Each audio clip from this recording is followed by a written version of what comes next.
বাড়িতে বেশ কয়েকদিন পর পর চলে এসেছে রুই মাছ আর কাতলা মাছ, আর তার সাথে চলে এসেছে অনেকটা পরিমাণে মাছের তেল।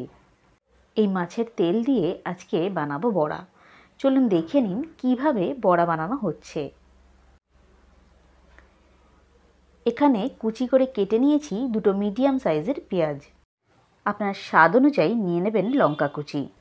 দিলাম 1 চামচি আদা বাটা এবং 1 চামচি রসুন বাটা, 4 চামচ মতো চালের গুঁড়ো, আর নিয়েছি প্রায় 4 থেকে 5 চামচি মতো বেসন, সামান্য হলুদ, সামান্য একটু বেকিং পাউডার, আর নিয়েছি স্বাদ মতো নুন।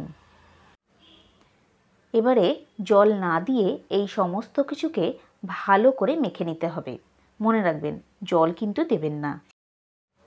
এবারে কড়াইতে দুপালা মতো তেল দিয়ে 4-5টা বড়া ছেড়ে দিন।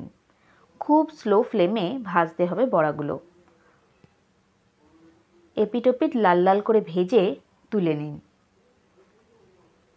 এই বড়া ভাজতে কিন্তু খুব একটা বেশি তেল লাগে না। দেখুন আমার বেশ কয়েকটা বড়া ভাজা হয়ে গেছে। গরম ভাতের সাথে কিন্তু এই বড়া দারুণ লাগে। বড়াটার ভিতরটা কিন্তু দারুণ সফট হয়, আর গরম ভাতে মেখে সত্যি দুর্দান্ত খেতে লাগে। আর তার সাথে একটু চটকে নিতে হবে কাঁচা লঙ্কা।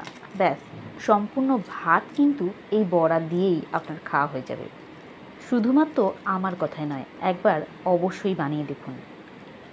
তারপর জানাবেন কমেন্ট করে কেমন লাগলো। তাহলে এবারে বাড়িতে মাছের তেল আনলে একবার এইরকমভাবে বড়া ভেজে ট্রাই করে দেখুন। অবশ্যই আপনার ভালো লাগবে। ভিডিওটি দেখার জন্য অসংখ্য ধন্যবাদ।